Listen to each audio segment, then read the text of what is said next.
자, 자녀들아 모든 일에 부모에게 순종하라. 자, 이 제목 가지고 말씀의 은혜를 나누도록 하겠습니다. 미국의 UCLA에서 교육 박사 학위를 받은 케이 쿠즈마라는 분이 계십니다. 미국의 대학 교수이시고 작가이고 또 라디오와 TV 방송인이고 많은 인간관계 컨퍼런스의 인기 발표자이기도 해요. 자, 이 쿠즈마 박사님은 사람들 사이의 관계를 강화하는 데 영감을 주는 교육에 평생을 바치신 분인데 이 책이 유명합니다. Filling Your Love Cup. 당신의 사랑의 컵 채우기. 자, 이 책으로 굉장히 유명한 분이에요. 자, 하루는 이 교육학자 이 쿠즈마 박사님이 자기 집에서 1살, 3살, 5살이에요. 1살, 3살, 5살. 자기의 세 자녀를 키우면서 나름대로 재미있는 통계 자료를 공개를 했어요. 자, 하루에 아이들의 기저귀를 32번 갈았답니다.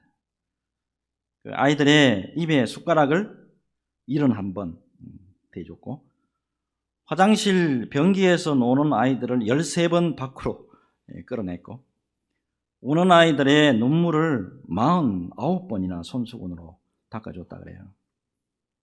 그리고 상처난 아이들의 손가락에 반창고를 9번 갈아 붙여줬고, 또 아이들의 손을 32번이나 씻어주었다. 그리고 아이들의 속옷과 겉옷을 입히고 벗기고 한 게 64회나 된대요. 64회. 이 세 아이가 18번이나 옷을 더럽혔기 때문이다 그래요. 박사님이 재밌는 또 통계를 내놨는데 이걸 어떻게 해야 하는가 모르겠어요. 그네를 밀어준 거 있잖아요. 그네를 얼마나 밀어줬냐? 623회를 밀어줬답니다. 자, 이렇게 해서 새 아이를 18살까지 키울 경우에 엄마가 아이들을 위해서 바치는 시간이 18,000시간이랍니다. 18,000시간. 이 감이 잘 안 잡히는데 날수로 하면은 750일, 연수로 하면 2년이 조금 넘는 거예요. 자, 그렇기 때문에 세상의 모든 어머니는 엄마로서의 일 자체만으로 풀타임 워커라고 할 수 있죠. 자, 여러분, 우리가 지금 현재의 위치에서 뒤를 좀 돌아봤을 때 부모의 도움 없이 자라왔을까요? 나는 나 혼자 컸습니다. 나는 아무 도움도 못 받고 홀로 컸습니다. 라고 말할 수 있는 분 계십니까? 자, 오늘은 한국교회가 정하여서 지키는 날이죠. 5월 둘째 주일, 어버이 주일입니다. 자, 어버이 주일은 원래가 미국에서 시작됐잖아요. 1907년 버지니아에서 26년 동안에 교사로 봉사하던 자비스라고 하는 여인이 있었습니다. 이분은 자신의 인생에 있어서 주일학교 선생님을 하면서 살아가는 시간이 가장 복되고 행복했습니다. 고백했다 그러잖아요. 이분이 돌아가시고 난 다음에 1주년 추모식 때에 그의 딸 안나 자비스가 엄마를 생각하는 마음으로 교회 모든 어머니들에게 카네이션을 하나씩 달아드린 그게 계기가 돼가지고 전국적으로 Mother's Day 어머니 주일 운동이 일어났다 그래요. 자, 우리나라는 1973년도입니다. 1973년도에 그전에는 어머니의 날 그랬단 말이에요.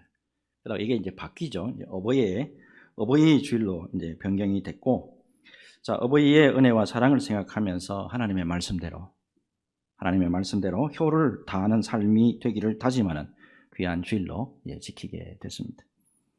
여러분, 우리 모두가 한 가정의 자녀의 한 사람으로 살아가고 있는데, 자, 주 예수를 믿는 사람으로서 이 시대에 과연 어떻게 효를 실천할 것이냐, 오늘 말씀을 통해서 은혜를 좀 나누도록 그렇게 하겠습니다. 특별히 오늘 어버이 주일과 관련해서 이제 3가지 주제를 가지고 이제 말씀을 좀 나눌 텐데, 말씀 속에서 귀한 은혜를 받고 우리의 믿음의 자세를 바로잡는 귀한 시간이 됐으면 합니다. 첫째, 오늘 어버이 주일을 맞이해서 하나님의 백성으로서 왜 우리가 어버이에게 효도하고 공경해야만 하느냐 하는 겁니다. 자, 오늘 이제 본문으로 출애굽기 20장 12절의 말씀을 읽었죠. 자, 출애굽기 20장 12절 보면 내 부모를 공경하라. 그리하면 내 하나님 여호와가 내게 준 땅에서 내 생명이 길리라. 자, 우리가 잘 아는 것처럼 하나님께서 10계명으로 주신 말씀 가운데 하나님에 관련된 계명이 4개의 계명이에요. 앞에 이미 나오잖아요. 그러고 난 다음에 제일 먼저 5번째, 제일 먼저 나오는 계명이 바로 제5계명, 내 부모를 공경하라예요. 이거는 부모를 공경하는 것이 약속의 백성으로서의 상당히 중요한 의무다라는 것을 우리가 직감적으로 깨달을 수가 있는 거예요. 특별히 내 부모를 공경하라고 할 때 공경, 요거 사전적으로 보면은 공손히 받들어 섬긴다. 공손히 받들어 섬긴다라는 뜻을 가지고 있습니다. 근데 이 공경이라는 것을 이런 뜻으로만 보면은 하나님께서 특별하게 제5계명으로 주신 이 말씀의 의도를 제대로 간파하기가 쉽지가 않습니다. 자, 무엇보다도 이 공경하라에 해당하는 히브리어 단어, 제가 여러 번 말씀드리죠. 카베드라는 말입니다. 이게 무슨 뜻이냐면 무겁게 여긴다. 무겁게 여긴다, 중요하게 여긴다라는 뜻이라 그랬잖아요. 자, 이와 아울러서 부모를 어떻게 대해야 되느냐에 대해서 레위기 19장 3절입니다. 레위기 19장 3절에 이렇게 되어 있습니다. 자, 너희 각 사람은 부모를 경외하고 나의 안식일을 지키라. 나는 너희의 하나님 여호와니라. 자, 이 경외하다에 해당하는 단어가 히브리어로 뭐냐면 야레입니다. 야레. 이거는 근데 사람이 아니고 자, 너희는 하나님 여호와를 경외하라 라고 할 때 같이 동일한 단어가 쓰이고 있다는 거예요. 이거는 공경하다에 해당하는 카베드, 이거하고도 또 동일한 의미를 가지고 있다라고 하는 사실입니다. 결국에 하나님을 경외하는 백성으로서 부모를 하나님을 공경하듯이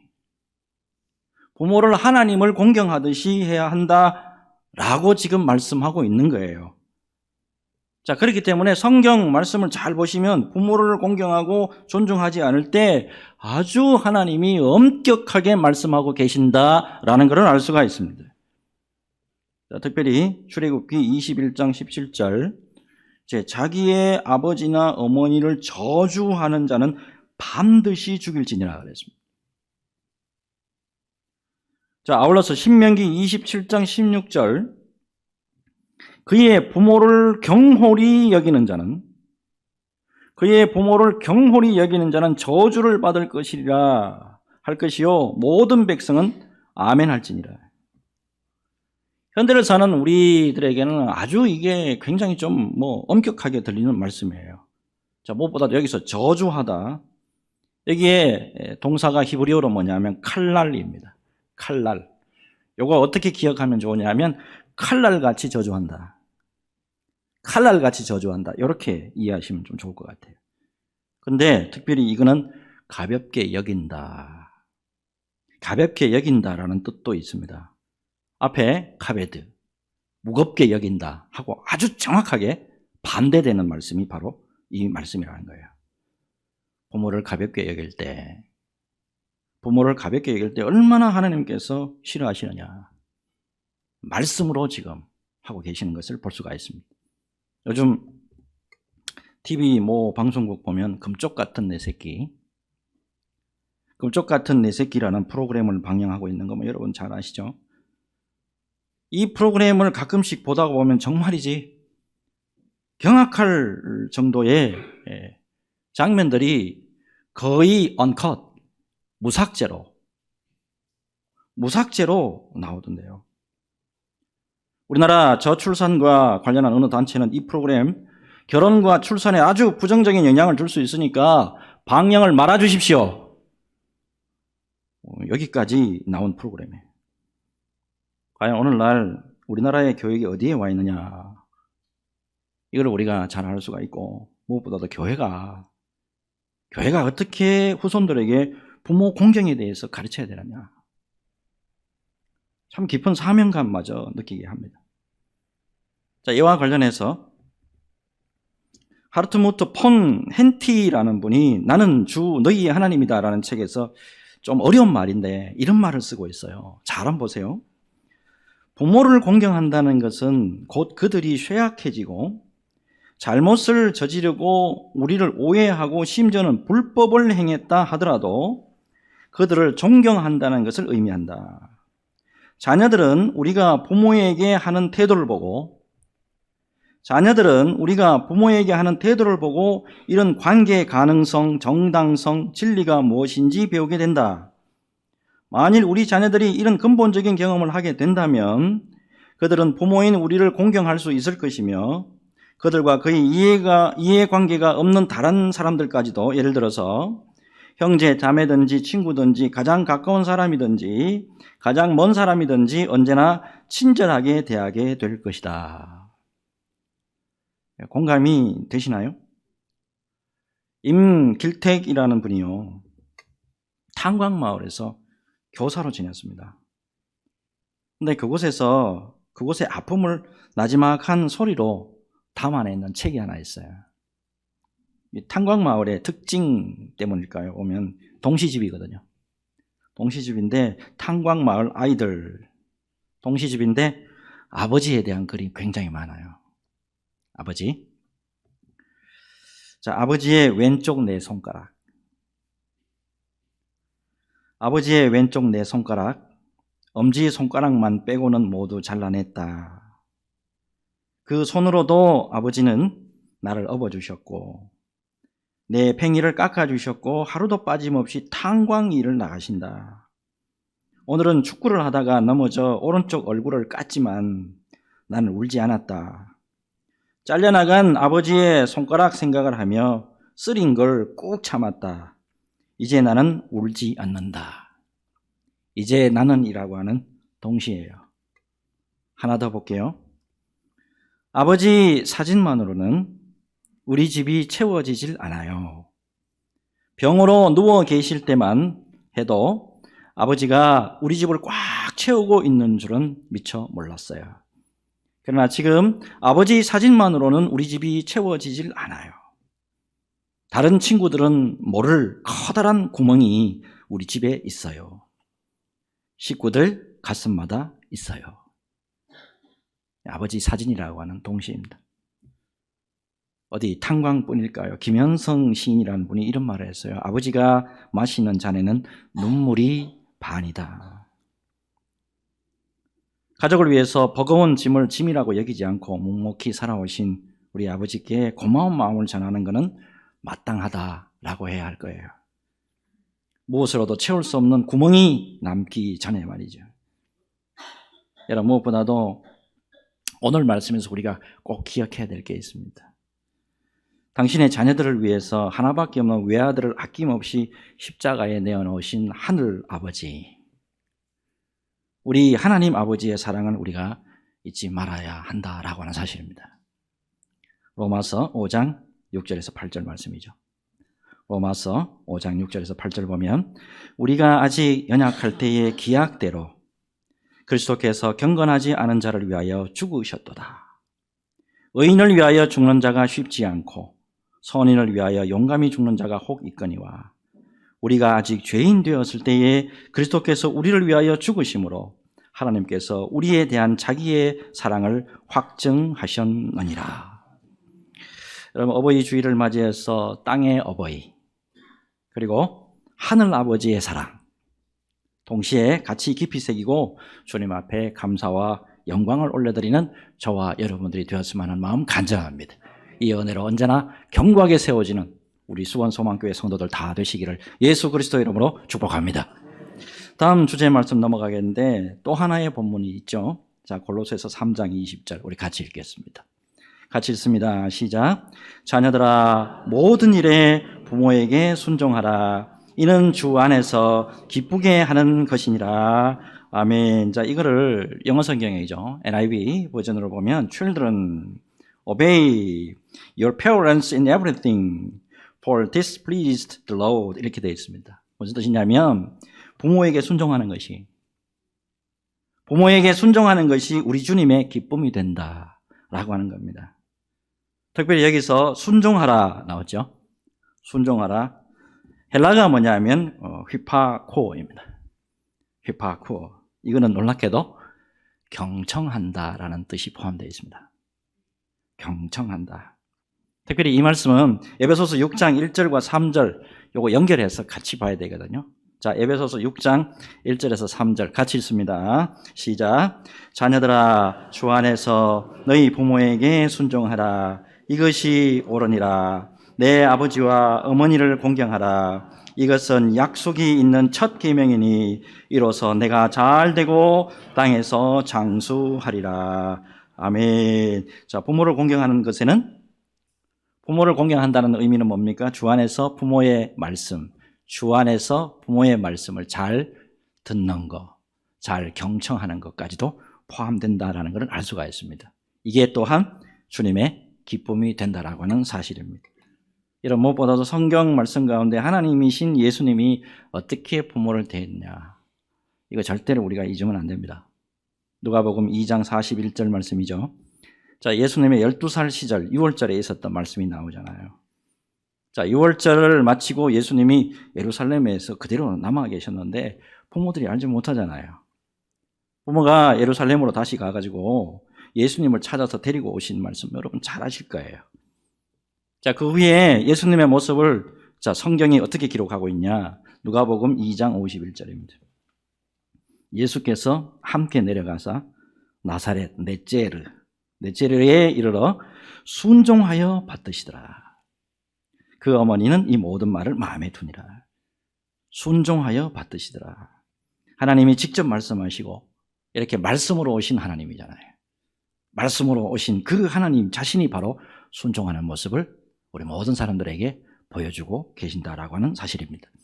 여러분, 무엇보다도 오늘날 우리가 현재 생명을 유지하고 있는 것은 우리 부모님의 노고 때문이라는 것을 여러분 꼭 기억하셔야만 합니다. 가시고기 이야기 잘 아시죠? 가시고기, 아이들 손가락만 합니다. 근데 굉장히 맑은 물에서만 사는 물고기잖아요. 자, 이 가시고기가 유명한 것은 새끼에 대한 눈물겨운 사랑 때문에 그래요. 아빠 가시고기는 어미가 알을 낳을 때까지, 어미가 알을 낳을 때가 가까우면 몸에 끈끈한 액체를 내가지고 알을 낳을 수 있는 둥지를 정성껏 만든답니다. 엄마 고기는 알을 낳자마자 뒤도 돌아보지 않고 집을 나가버린답니다. 그러면 아빠 고기는 알 주변을 떠나지 아니하고 밤낮으로 알이 깨어나기를 기다리다가 새끼들이 알에서 깨어나면 어린 새끼들을 잡아먹으려고 알 주위를 서성거리고 있는 물고기와 물벌레들을 목숨을 다해서 막아냅니다. 밤잠을 자지 못하고 또 제대로 먹지도 못한데 새끼를 보호하다가 결국에는 아빠 가시고기는 지쳐서 숨이 끊어집니다. 자, 그러면 새끼들은 아빠의 희생도 모르는 채 아빠의 몸을 막 뜯어먹으면서 조금씩 자라갑니다. 아빠의 몸이 덩그러니 가시만 남을 때까지 새끼들은 계속해서 아빠의 살을 물어뜯어요. 그래서 이름이 가시고기입니다. 자식을 위해서 모든 것을 주고 가시만 남는다라는 뜻이에요. 어쩌면 이런 이야기를 들을 때 어느 누군가는 이렇게 외칠지도 모릅니다. 우리 부모는 그렇지 않았습니다. 우리 부모하고는 이거는 상관없는 이야기입니다라고 반문하실지 모르겠어요.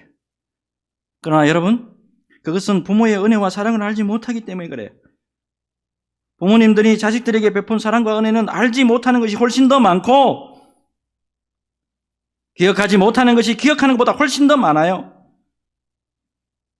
우리가 알지 못하기 때문에, 우리가 기억할 수 없기 때문에 부모의 은혜를 깨닫지 못하는 것일 뿐이고요.